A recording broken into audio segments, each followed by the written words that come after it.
Boa tarde a todos. Vamos dar início desta tarde no estudo do Livro dos Espíritos, né? E que nesse dia, nessa tarde, a gente possa receber as bênçãos de Deus, nosso Pai, iluminando o nosso estudo, a todos nós que aqui estamos, encarnados e desencarnados. Que a luz brilhe em cada coração. Nós vamos, então, ler a mensagem recebida na última terça-feira. Meus amados, paz seja convosco. A humanidade foi convidada ao batismo da água, onde o Espírito tem a oportunidade de arrepender de cada hábito criado sobre o ego, aprisionado nos vícios, nas inferioridades, nos desvarios das paixões, nos gostos tão treslocados, cujo batismo traz a porta bendita do arrependimento. Arrepender-se do que foi construído sobre a ilusão do apego a esse ego. Mas esse batismo não mais acontecerá no planeta Terra, e sim em outras paragens. O convite agora é o batismo de fogo, não somente o fogo expiatório, mas, sobretudo, o fogo purificador, que nasce da coragem, da vontade de renascer em Cristo Jesus, de renascer no bem, na fraternidade, na solidariedade. Palavras tão repetidas, mas cujos valores são tão desconhecidos. O batismo do fogo remexe na alma, no espírito, a vontade de deixar em cinzas todo o mal, toda sombra, todo ódio, toda dor causada ao próximo. E depois o batismo no Santo Espírito, quando conseguimos permanentemente vivenciarmos a vontade do Pai, estarmos em ligação constante com o Santo Espírito Divino. Compreendam, meus amados, a oportunidade da escolha, mas, sobretudo, do conhecimento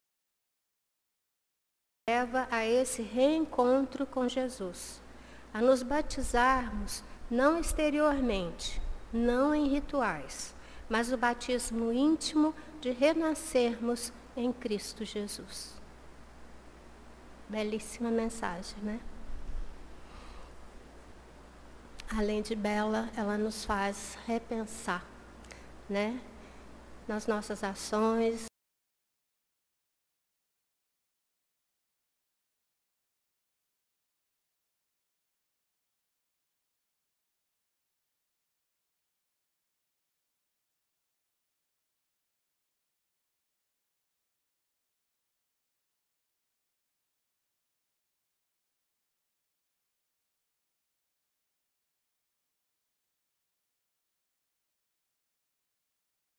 Conosco, Senhor Jesus, abençoe a nossa casa, que nos instrui a cada dia, abençoe a todos nós, trabalhadores, frequentadores, e a todos os espíritos que aqui vêm, à procura de lucidez, à procura de auxílio. Abençoe, esteja sempre conosco, ilumine a nossa irmã que vai coordenar os trabalhos, e que a sua luz permaneça nosso estudo de hoje, que assim seja. Hoje, então, quem coordena os trabalhos é a Heloísa, e ela vai trabalhar conosco. Nós estamos na Lei de Liberdade, no conhecimento do futuro.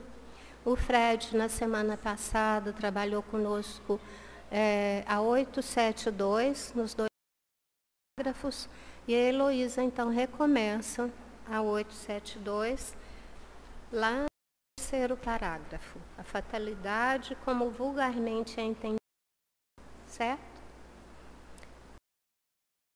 Contribuir fazendo a leitura das respostas e que o nosso trabalho de hoje seja proveitoso para todos. Que assim seja. Hello.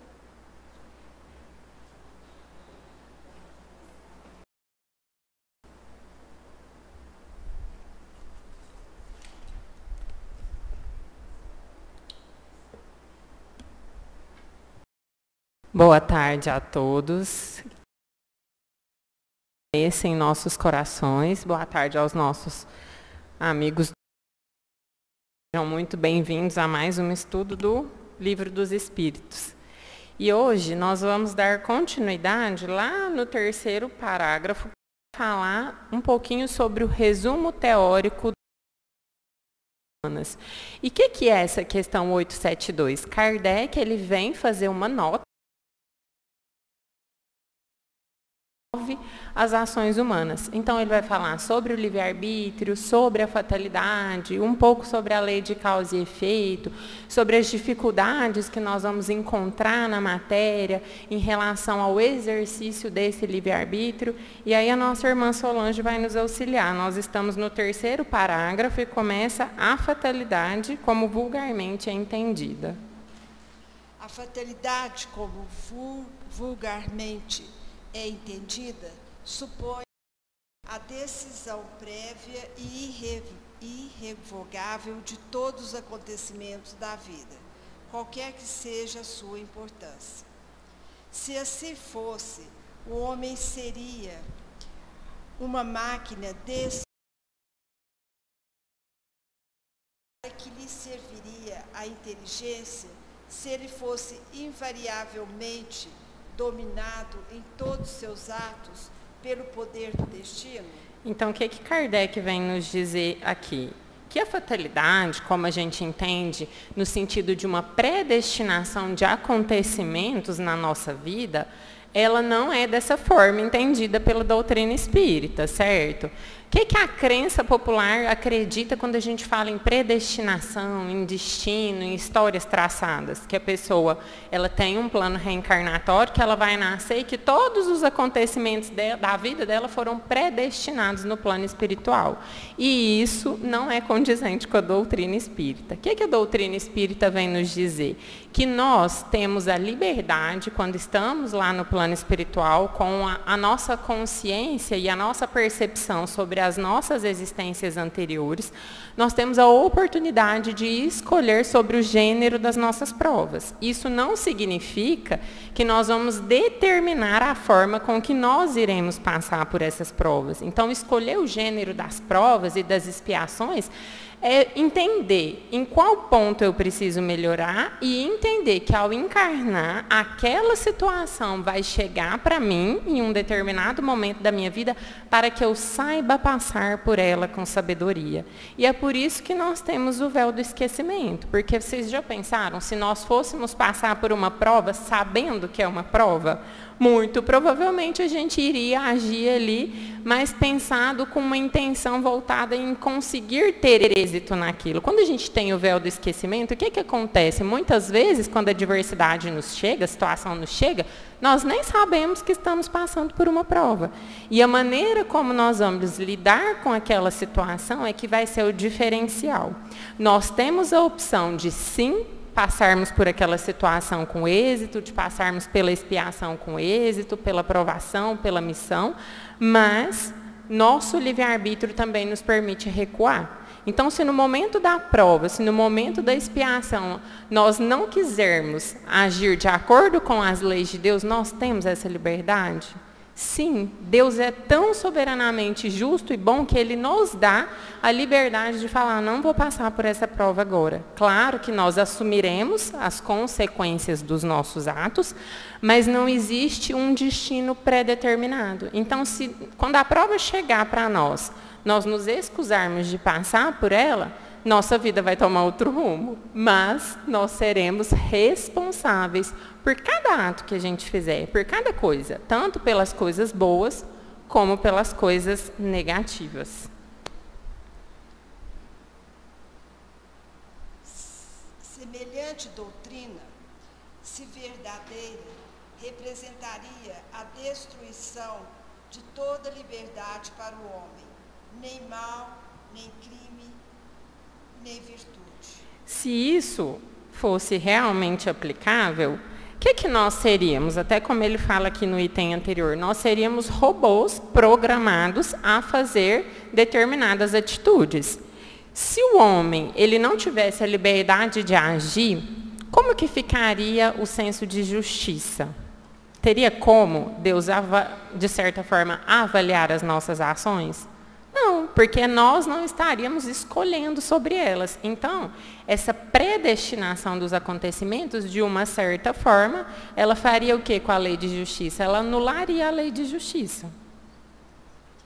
Deus, soberanamente justo, não poderia castigar as suas criaturas por faltas que não dependiam delas, nem recompensá-las por virtude de que não teriam mérito. E nesse sentido, nós ficaríamos como? Acomodados. Porque se já está predestinado, nós iríamos buscar uma transformação íntima? Não, porque as nossas ações elas não iam surtir nenhum efeito, elas não iam ter nenhum reflexo. Então, essa fatalidade no sentido de predestinação, ela iria contra a lei de justiça e a lei de progresso, que é o que nós vamos ver agora. Semelhante lei seria ainda a negação da lei do progresso, porque o homem que tudo esperasse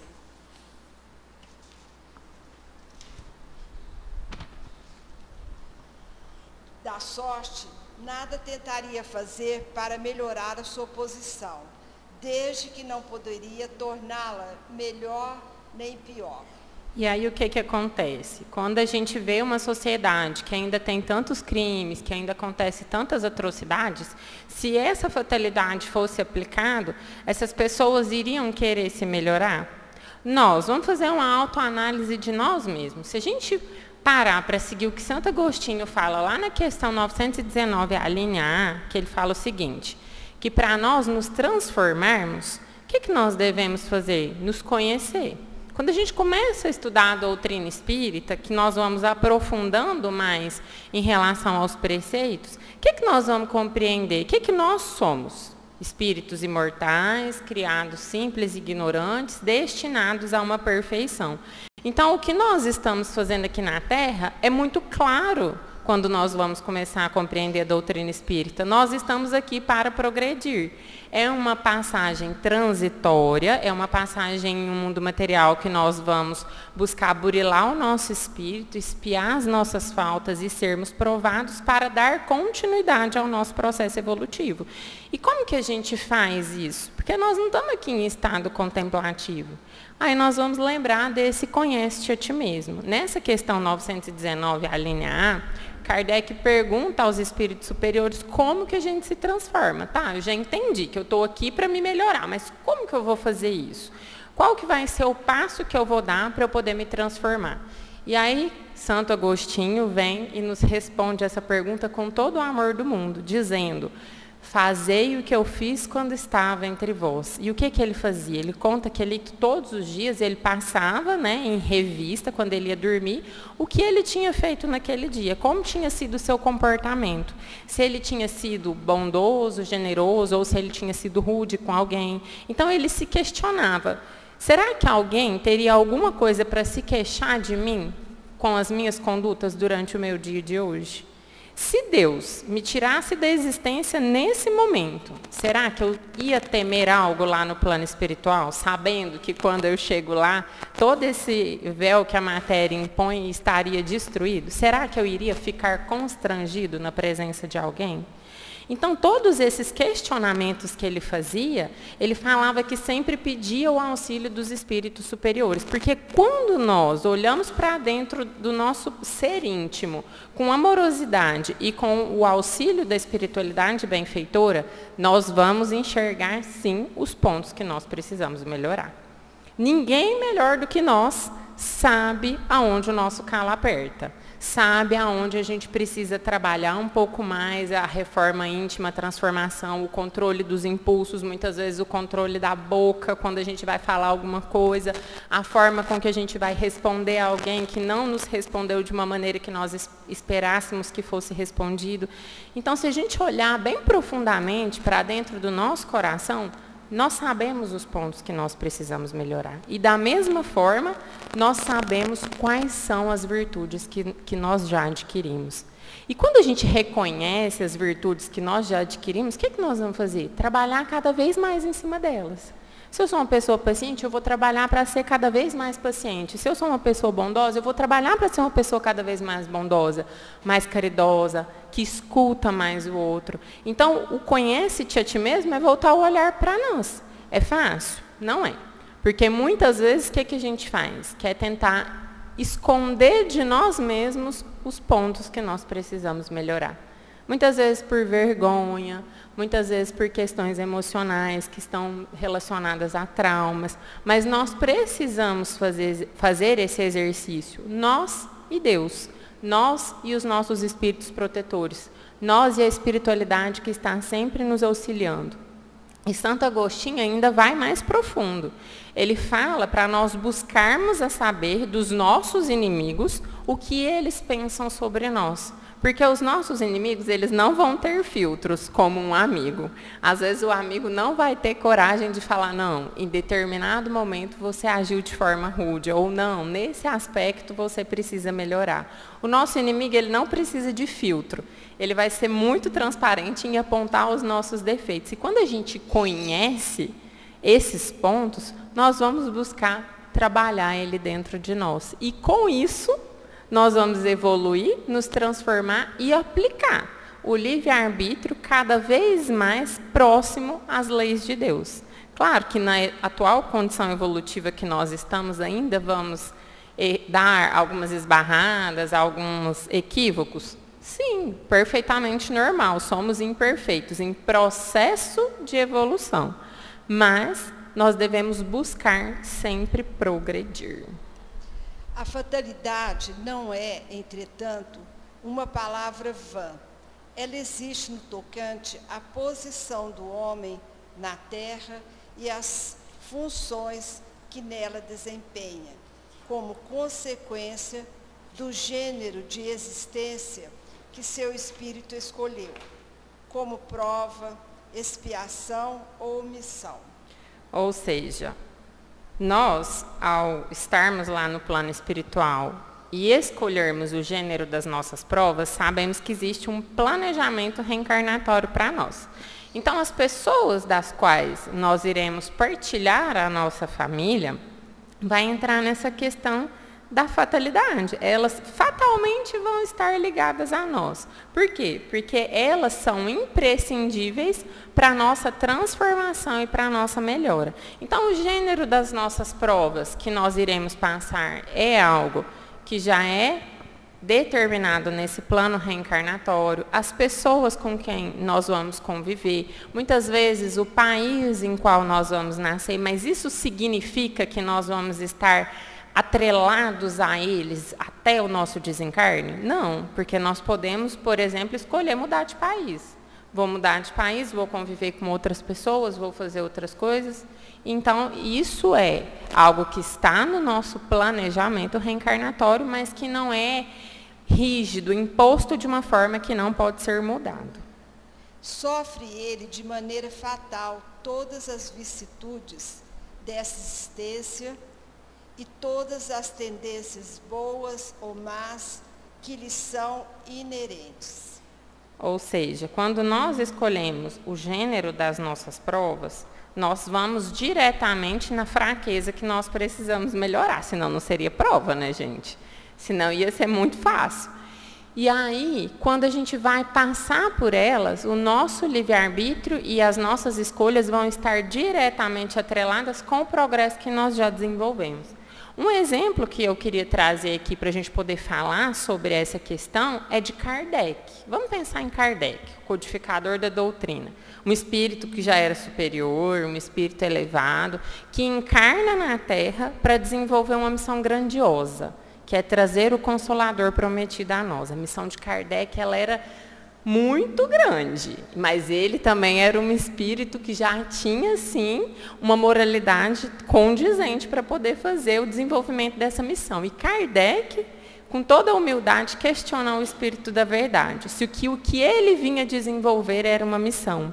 E o Espírito da Verdade diz que sim. E aí ele pergunta, e se eu falhar? O que pode acontecer? E se eu não quiser desenvolver essa missão? E aí o Espírito da Verdade diz com muita tranquilidade que se ele falhasse, outros espíritos estariam prontos para dar continuidade da missão no lugar dele. Mas o que ele fez? Ele cumpriu a missão, ele abraçou a causa, ele veio e trouxe o Consolador para nós.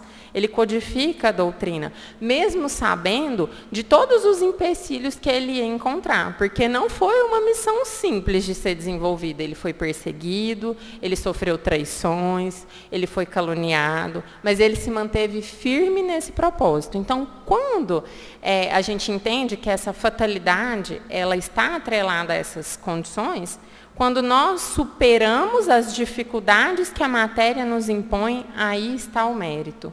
Aí está o mérito de todo o nosso esforço. Então, Kardec, ao abraçar essa missão, ao passar por essa situação e trazer o Consolador para nós, ele passa também por essas atribulações que a matéria o impõe.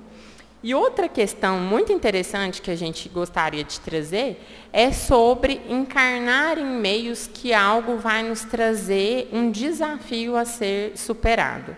Eu não lembro se foi a Fabiana ou se foi a Joelma que trouxe no estudo de quinta, porque o assunto está até correlacionado, sobre gêmeos. Eram 2 meninos. Eles vieram em uma família e nessa família o pai era alcoólatra. E aí, quando esses meninos cresceram, foram avaliar o comportamento dos 2. E é tão interessante a gente olhar isso, porque o livre-arbítrio de um e de outro foi diferente. Um não tinha o vício da bebida, ele não bebia, e quando foi questionado para ele por quê, ele fala que era porque o pai dele bebia. Então, não era um bom exemplo para ele, tudo que ele tinha vivenciado dentro de casa, e ele, com o livre-arbítrio dele, optou por não beber. Então, o que a gente vê aqui? Uma superação dessa matéria. Pode ser uma prova para ele? Pode.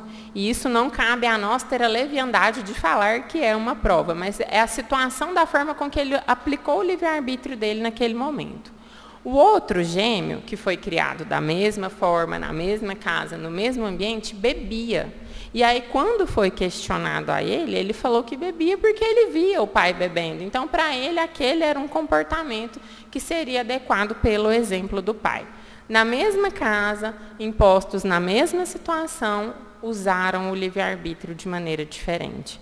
Então, quando nós estamos na matéria, é claro que a gente vai sofrer influência do meio, influência do ambiente onde que nós vamos estar, mas o espírito, ele tem sempre a liberdade de escolher. Nós vamos ser sempre motivados pela nossa vontade, na verdade, consciente, né, de agir, por mais que tenham influências. Então, esse é um ponto que é bem interessante da gente analisar. Mas a isso se reduz a fatalidade, porque depende de sua vontade ceder ou não a essas tendências. Os detalhes dos acontecimentos estão na dependência das circunstâncias que ele mesmo provoque, com seus atos e sobre os quais podem influir os espíritos, através dos pensamentos que lhes sugerem. Não pode terminar. Ver item 4. Ou seja, além da influência da matéria, nós vamos ter a influência de quem? Dos espíritos. E aí, essa questão 459, ela é muito interessante, porque Kardec pergunta, né, se os espíritos podem nos influenciar. E aí, os espíritos superiores vão nos dizer o quê? Que, de ordinário, são eles que nos dirigem. Aí, a gente fica se perguntando, né, mas se são os espíritos que nos dirigem, se eu fizer algo ruim, eu posso colocar a culpa no espírito. Será que eu posso? Não. Porque a questão 461 vem nos dizer que, por mais que exista essa influência, ela não anula o nosso livre-arbítrio. Que, independente de ser uma influência do espírito ou não, nós anuímos com o ato. Nós fomos lá e fizemos. E é tão interessante essa questão 461 que os espíritos ainda nos aprofundam mais, dizendo que não tem importância nenhuma a gente saber se quando nós temos um pensamento, se ele é nosso ou se ele é uma influência do espírito. Porque quando nós colocamos esse pensamento em prática, nós somos os responsáveis pelos atos. E aqui é interessante até nós olharmos a questão da obsessão. Quando a gente fala na obsessão, o que é que comumente acontece? Eu estou muito mal, porque o espírito me influencia, porque o espírito fica na minha cabeça falando que é para eu agir de tal forma, ou ele fica me perturbando, me colocando para baixo, falando que é para eu me matar. Mas vamos parar para pensar de acordo com o que a doutrina espírita nos traz? Nós não estamos dando sintonia para o obsessor? Se ele está ali na nossa cabeça falando, nos influenciando, é porque nós estamos permitindo que isso aconteça. Então, quando nós quebramos esse ciclo de influência e buscamos auxílio dos espíritos superiores, o que nós vamos estar? Em conexão com bons espíritos. E aí nós vamos ter o livre-arbítrio, mais uma vez, de escolher ter influências positivas ou influências negativas. Então, quanto mais a gente lê, quanto mais Kardec vai aprofundando na nota, nós vamos percebendo que a responsabilidade é sempre de quem? Nossa. E não cabe nós jogarmos ao outro, nós jogarmos a sociedade, nós jogarmos a família. Não, a responsabilidade é nossa. O chamado é para nós, não é para o outro. Então, nós temos que buscar, sim, nos transformar, evoluir para aplicar esse livre-arbítrio cada vez mais assertivo, mais próximo, né, às leis de Deus, mais condizente à lei de amor, à lei de caridade, para que nós possamos evoluir. A fatalidade está, portanto, nos acontecimentos que se apresentam ao homem como consequência da escolha de existência feita pelo espírito. Ou seja, nós, lá na erraticidade, antes de reencarnar, escolhemos o quê? Exatamente o gênero das provas que a gente queria passar. Então, a gente sabia que era aquilo que nós precisávamos melhorar. Não, eu quero passar por isso porque vai ser bom para mim. Exceto nos casos de reencarnação compulsória. Mas, na imensa maioria das vezes, nós tínhamos ciências dos perrengues que a gente veio passar aqui. Mas pode não estar no resultado desses acontecimentos, pois pode depender do homem modificar o curso das coisas pela sua prudência e jamais se encontra nos atos da vida moral. Ou seja, o espírito, quando ele vai sair bem na prova, a lei de Deus é tão justa que ele pode receber um atenuante do que ele ia passar. Se ele está indo tão bem, se ele está se desenvolvendo de uma maneira tão satisfatória, às vezes ele não vai passar por uma prova de perder um braço. Ele está tão evoluindo, ele está progredindo, ele está sendo caridoso, ele está sendo uma pessoa que está desenvolvendo o amor ao próximo, que na programação reencarnatória dele seria uma prova ele perder o braço. Mas, em virtude dessa mudança de comportamento e dessa melhora, ele perde um dedo. Então, isso pode acontecer conosco. Quando nós buscamos, a adversidade chegou, mas eu vou olhar para ela com amorosidade e eu vou saber passar por ela, tentando entender o que ela tem a me ensinar, nós vamos ser recompensados por isso. A lei de Deus é de justiça, mas ela também é de amor. Então, quando nós pensarmos no problema, quando ele chegar para nós, quando a gente estiver numa situação ali difícil, de agonia, de às vezes desespero, nós vamos sempre tentar nos lembrar que aquela prova foi escolhida por nós no plano espiritual, que nós não estamos sozinhos e que, se nós tivermos um olhar amoroso diante daquela situação, mesmo de dor, a gente vai evoluir com ela. Nós vamos buscar aprender e nos transformar em seres humanos melhores. É na morte que o homem é submetido de uma maneira absoluta e inexorável lei da fatalidade, porque ele não pode fugir ao decreto que fixa o termo de sua existência, nem ao gênero de morte que deve interromper-lhe o curso. Claro, para pensar o quanto isso aqui é profundo, Kardec ele vem nos dizer que nós temos consciência lá na espiritualidade, não aqui na matéria, do gênero de morte que nós seremos submetidos.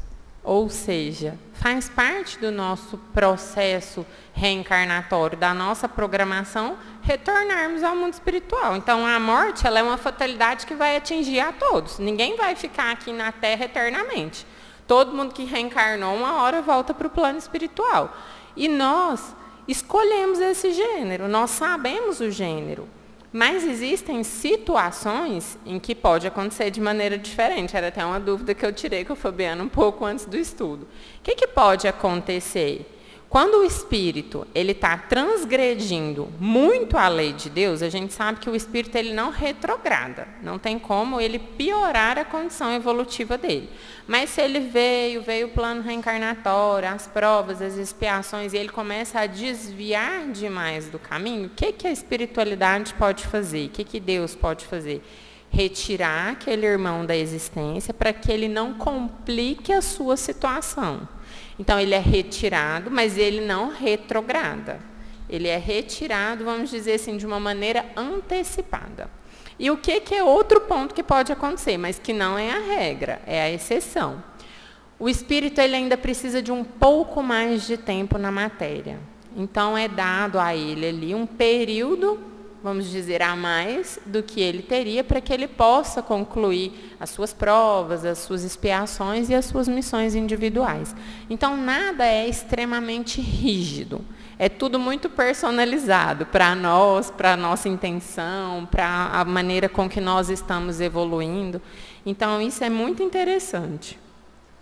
Segundo a doutrina comum, o homem tiraria dele mesmo todos os seus instintos. Estes procederiam, seja da sua organização física, pelo qual ele seria responsável, seja da sua própria natureza, na qual pode procurar uma escusa para si mesmo, dizendo que não é sua culpa de haver sido feito assim.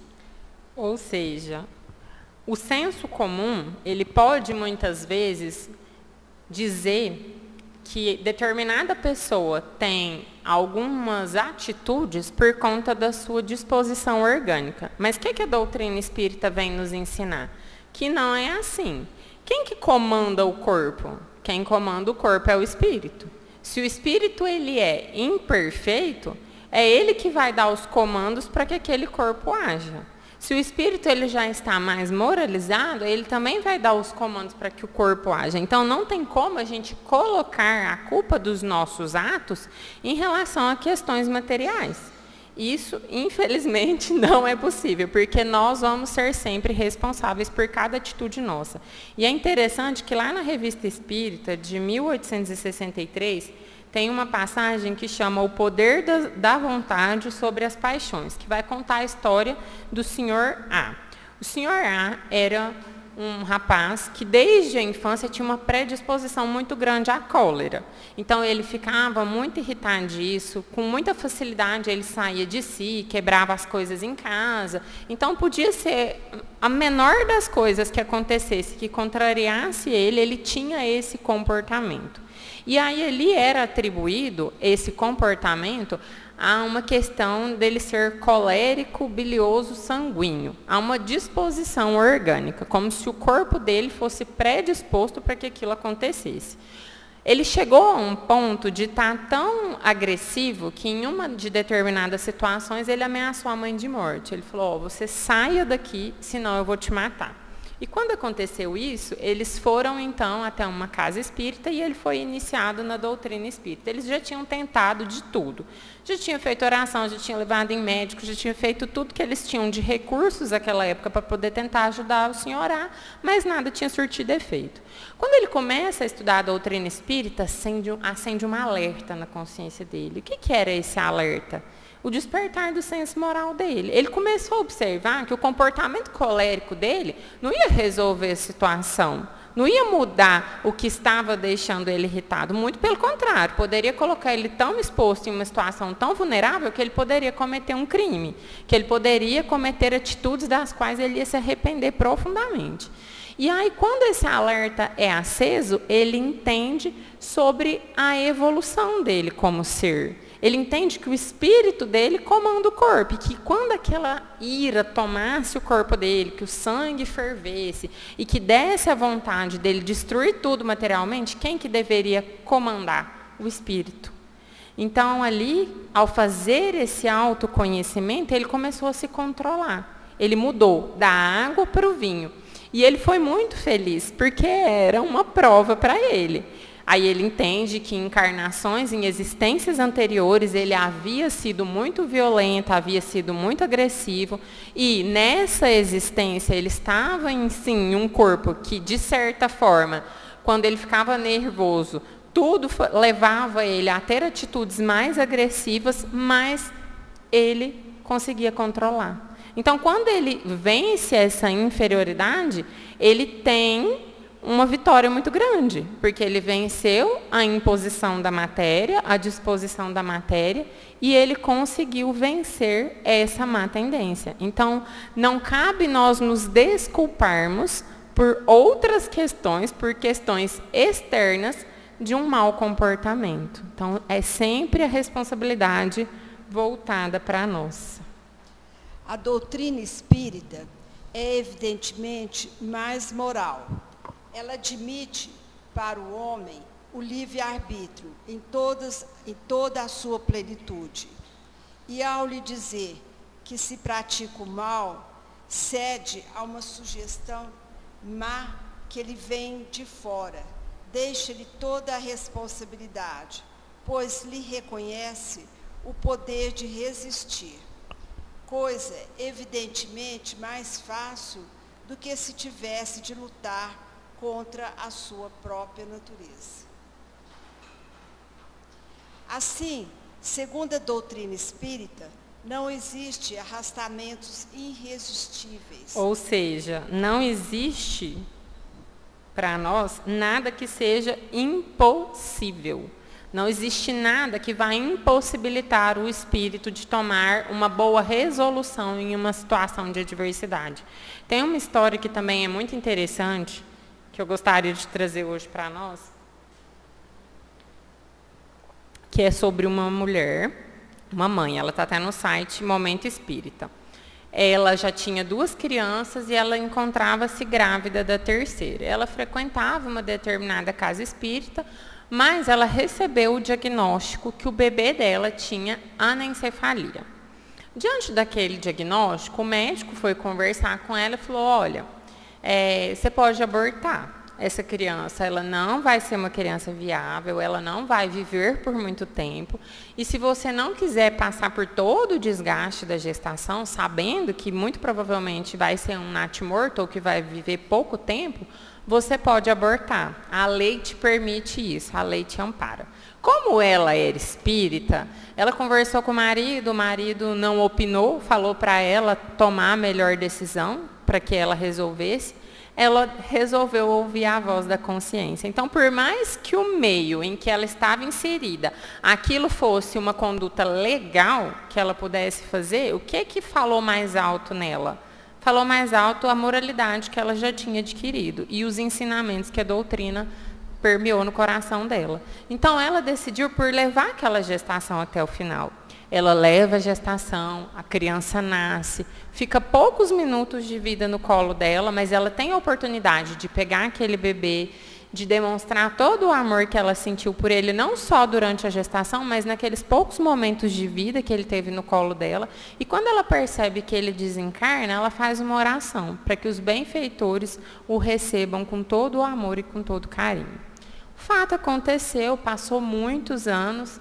Ela teve uma amiga de trabalho que perdeu um filho, e perdeu um filho com pouca idade. Como ela já era espírita, ela chama essa amiga para elas irem até o Chico, porque sabia que ali eram feitas as psicografias que as mães recebiam, né, as cartas dos filhos, e as 2 vão. Só que, para surpresa dela, naquela noite não era a amiga que ia receber a carta. Naquela noite, quem recebeu a carta do filho foi ela. E aí o espírito começa, né, a carta dizendo: mãezinha querida, muito obrigada pelos poucos minutos de vida que eu fiquei no seu colo. Porque durante aqueles minutos eu me senti plenamente amado. Ele fala que foram tentadas diversas vezes que ele reencarnasse. Mas como ele era um espírito que ainda estava muito endurecido no mal, as mulheres não conseguiam levar aquela gestação à frente. Então, ele era abortado. E nela não. Nela, ela o aceitou, ela o recebeu, ela nutriu todo o amor por ele, porque ela sabia o quanto era importante para aquele espírito ter aquela sensação. E ele fala que aquele amor que ele foi envolvido quando nasce, tocou o coração dele para despertar.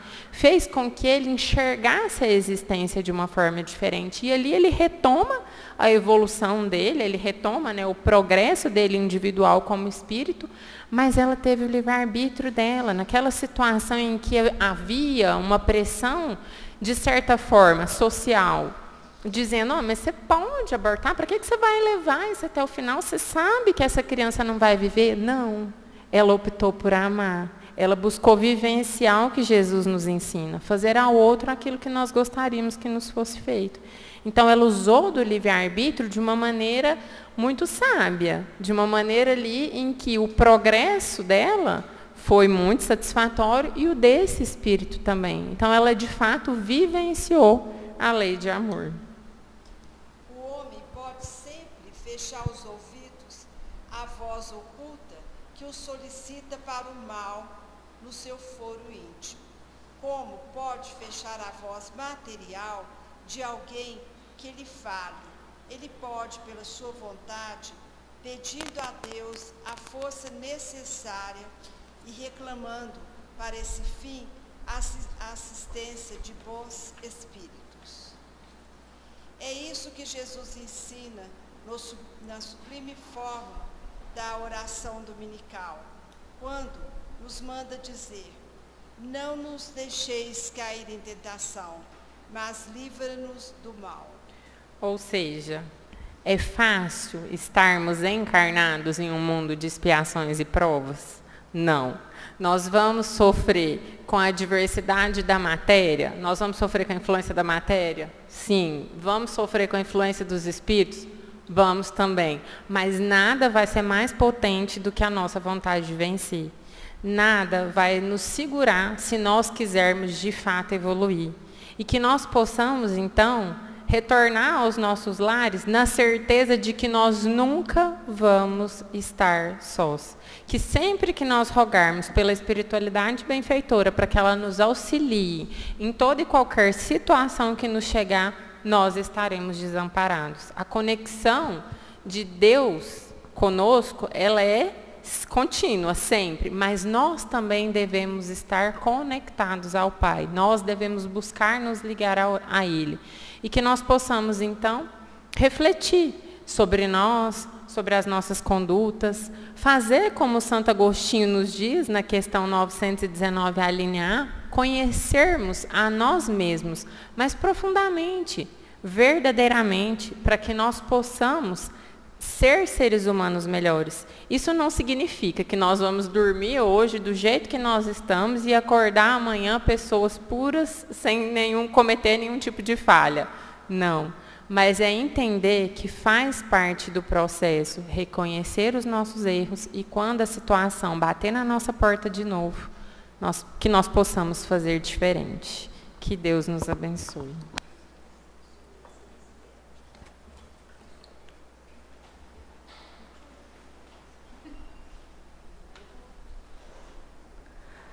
Boa tarde, meus irmãos. Que a paz permaneça em nossos corações.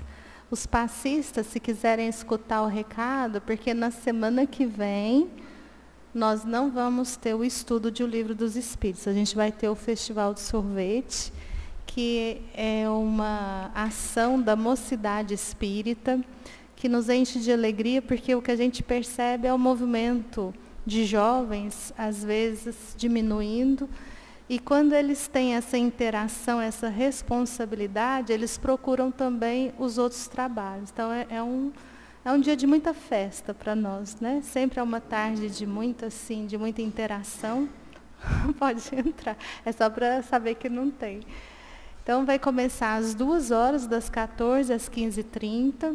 E da mesma forma, é o sorvete de morango, de creme, de chocolate, as famosas caldas, banana caramelada, que são feitas aqui, e o de chocolate, tá certo?